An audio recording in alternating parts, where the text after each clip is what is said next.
Okay, for the introduction today, we're going to take a little bit of a sidestep and talk about socialism and communism from World War One to current day, as it looks like it's kind of reared its ugly head in Europe and the Americas because of a bunch of naive younger people who don't understand what it actually means and don't understand the implications of what it does, both economically and from the economic standpoint and from the social standpoint to the people of the actual nation. We're going to actually discuss from the beginning and to current day why we need to kind of like look beyond this point and why every time it goes the same way and there's not what do you call it, it's not from a failure of leadership, but it's actually from the actual model itself. And there is no option for a successful model because every time they point to a successful model, there is no option. There is no economic model that points to it. We're going to look at where it starts with it and then to current day and why it started to begin with, what opened it from the point. The point that it opened was obviously from the Treaty of Versailles, which was set up by Britain and France. This basically allowed for the Russia to essentially be weakened for trade options, which opened for the Bolshevik Revolution, which gave communism to Russia and eventually created the opening to be spreading communism to China and throughout Asia. It also led to the spread of socialism and communism within Germany itself, and this is where you saw different movements. You saw the first movement of anti-fascism, which was a communist movement to go after socialists, and you found the what I call socialist movement, which was the Nazi Party. And the reason why you had them go against each other was solely because of power, because there wasn't much separating them as of actual ideas, because the only difference was communists believe in a full control of the economic system, where socialists believe in just complete economic planning of everything. So there wasn't much of a difference between the two. So the only option with it would actually be to physically fight, and this is where you found the two. Now, what you see with the Antifa today is it was essentially a continuation of the original. It's just a communist group that fights to establish communism within the nations that they enter. They're not fighting against anti-fascism, as essentially socialism is fascism. What it called communism essentially has to be fascist at the start because it's grabbing business itself. It's stealing business.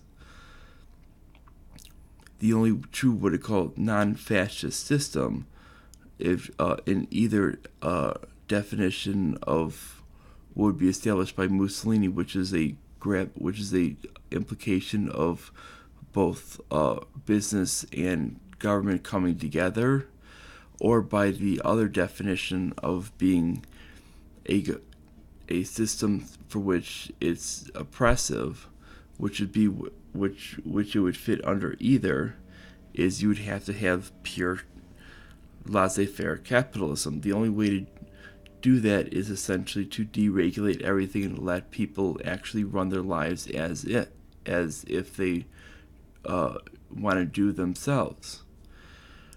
But the fact is you're not going to find that with either of those.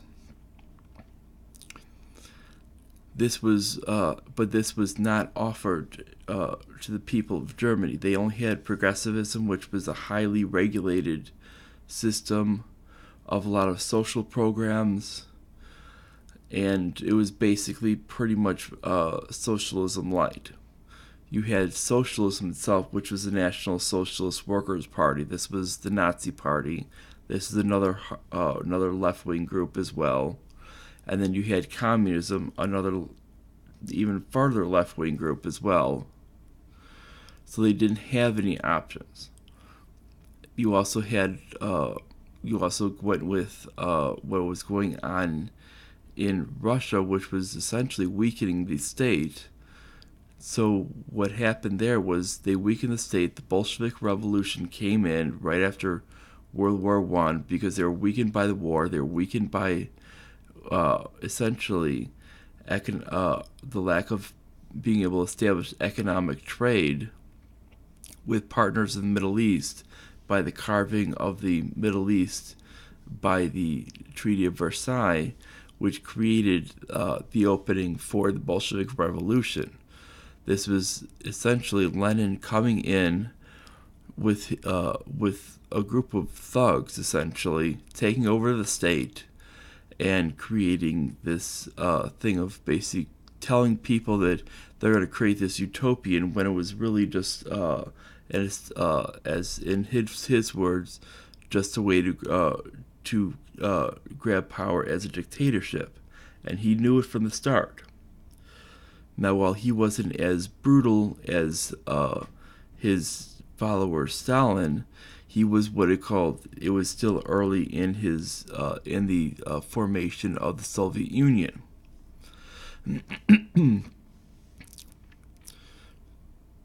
And the whole thing with this was essentially by what France and the British Union, the British Empire did during this Treaty of Versailles. They essentially created what became the Holocaust from the National Socialists in Germany, because essentially you jailed a military member of Wilhelm II's army for essentially doing nothing but being in the army and losing an eye in the war. And because of this, the reaction's going to be nothing but negative. Now, when you leave the options as being for political uprising from this as being socialism, communism, and progressivism was already the leading area with it. Communism was basically part of Russia, was actually interled by Russia at the time, or the Soviet Union. The only option was the National Socialist Party for him, essentially. This led to going through there, and essentially he was going to have to create a scapegoat to rise through.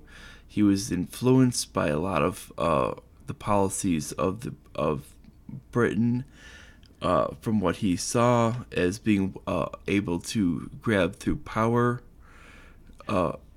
for his empire, and that's why you had his outcome of both removing the Jews from the area by putting them in certain ghettos and expanding through there. And what we saw by the expansion of all this through Asia, through the Middle East, through Africa, through the Americas, through Europe, was we saw the ability for governments to essentially kill 100 million of their own people within the 20th century. Now, if you look at war didn't even come anywhere close to these numbers. Now, if you're looking for a government system that's basically efficiently going to kill their people within, if that's something you're looking for in a government, then go with what you call socialism and communism. But I don't think that's something a government should be doing. A government shouldn't be killing its own people. This isn't through starvation. This is through basically execution. That's not through criminal prosecution. That's through basically killing them because they're becoming problematic. Now people are gonna say, oh, but that's not like that's not like the parties of now, because we have democratic socialism. Well, democratic is only saying they're saying, oh, but they're being elected. Well, I hate to tell you, but all these leaders in the past, like Hitler was actually initially was one of the more popular. He was able to place second. Well, after the Reichstag fire with it, he was able to generate enough popularity that he was able to become they were able to pull him as first as for the leader. After that, after that point, he was being elected as their leader. So the point of being elected is pointless. This idea of being democratic is not exactly legitimate for an argument. You can't claim that you're being democratic and doing it, because they can start promising free things left and right, but there's no plan to show how they are going to obtain them. They never give any plan for this. This is basically how they start.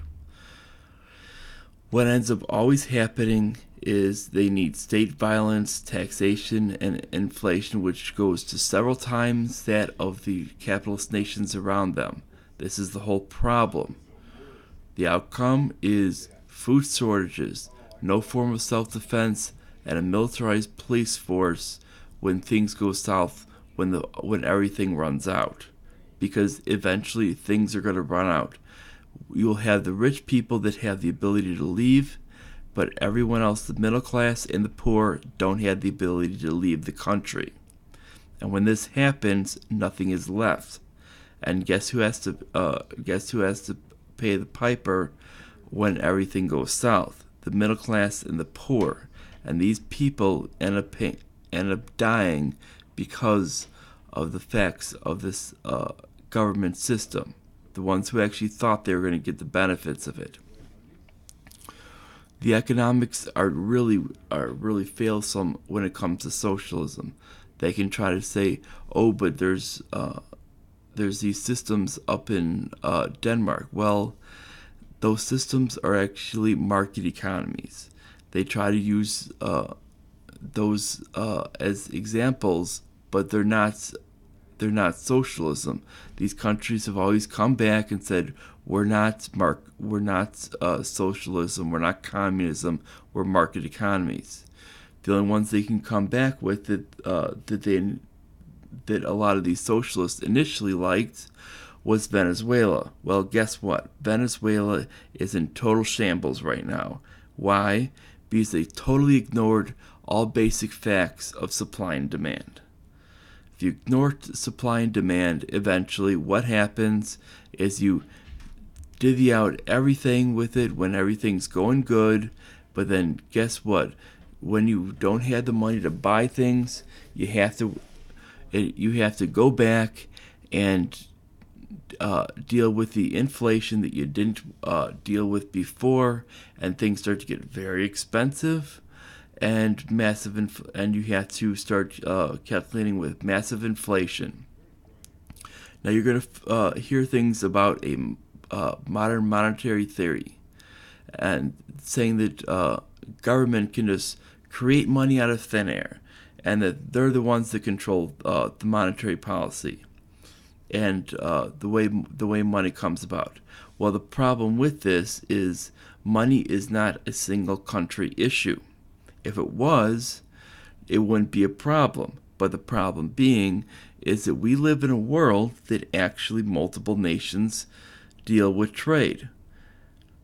And because of this, you're dealing with a fact that you can't trade with a country in which their money is not worth jack and crap. When your money is not worth anything, you can't trade. You can't trade with them. Their money is completely worthless because they'll just keep printing more of it, and there is no actual value behind it. beyond the fact that they're obviously going to be on a fiat currency, which is bad enough as is. They're also going to be printing much more money than any other country would even dare to print. And they're going to be saying, hey, we don't need to pay taxes. We don't need to be paying this, that, the other. We're just going to do a bunch of free stuff. And then when it comes down to it, we're not going to essentially be paying our bills. And guess what's going to happen? They're going to want to trade with you. And eventually, you only have what's within your country, which rises up to a point of either you're gonna run out of stuff, or everything's gonna go into hyperinflation, and people are going to starve and die. Now, the solution to this is essentially you need to look at what really goes on for. You need to go look at what really goes on for the actual economic theory that works. This is actually looking at how money works. We have supply and demand, which shows that basically as you have a certain set supply, and you need to understand how the demand works with it. As demand goes down, the prices are supposed to go down. As the demand goes up, the prices are supposed to go up. It doesn't matter that people are saying, oh, but we are paying too much. This is just a fact of conservation of goods. And if you want to talk about conservation, this is goes into environmentalism. This is a very which will be another topic. This is a very, very good point.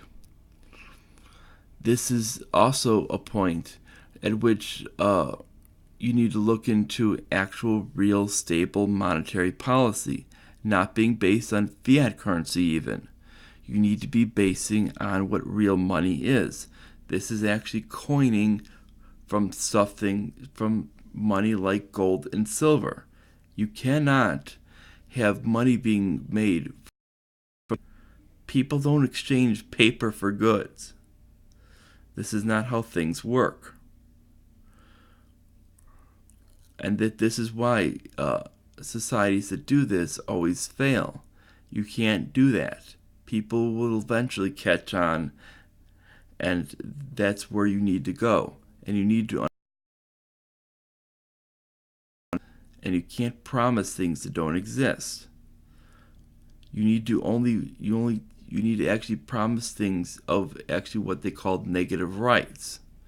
These are only rights that basically cost no money. You cannot take things from other people. This is when you have problems. I know people like to say, oh, healthcare is a right. Well, healthcare costs money. You can have access to healthcare, but you cannot have free healthcare. I know people want to give other people healthcare, but we have options. And you can do such things as charity and other options such as that, or have people voluntarily healthcare, but you cannot enforce free healthcare. When you do that, that's called slavery. We might not want to be using that word in modern society with it, but that's what it is. That's all it is. Just because you're not using a whip does not mean it isn't slavery. All slavery is forced labor. You don't have to use a whip to use it to enforce it. You can say that if you don't comply, you're either going to be fined or go to jail. That's basically the modern form of slavery. And we don't need to be using. You don't have to be picking cotton in a cotton field.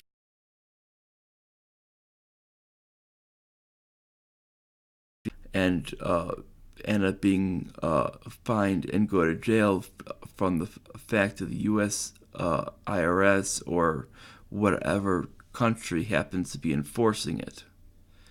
This is why such things as taxation on these things should be limited at best, and it should be voluntary taxation, not enforced taxation, that are basically forcing people to pay even though they're not voluntarily doing so. Now, we're going to continue on to World War II tomorrow, and as what was initially scheduled for today, and I hope you like this. I know it's a bit long for today, but there was a lot of going on with this podcast. If you like this video, like it, subscribe, and click the bell, and I hope to see you tomorrow with the next podcast and future podcasts. Bye.